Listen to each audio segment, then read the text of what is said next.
One sided কিছু হবে না। প্রত্যেক ক্রিয়ার সমান এবং বিপরীত ধর্মী প্রতিক্রিয়া। ওসব দিন চলে গেছে।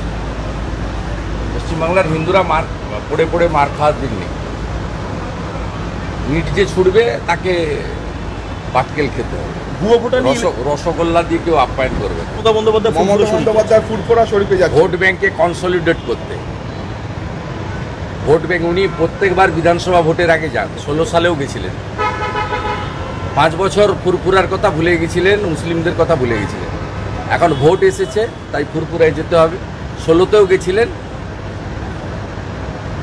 আবার 26-এ ভোট আসছে, চাপে আছেন।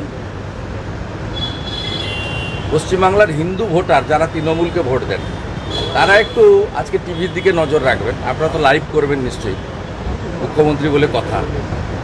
যে হিন্দুরা তৃণমূলকে ভোট দেন তারা একটু লাইভটা করবে, দেখতে থাকবে। আর নওশাদের আমি যে বলি তোষণের রাজনীতি, সেটা প্রমাণ হয়ে যাবে।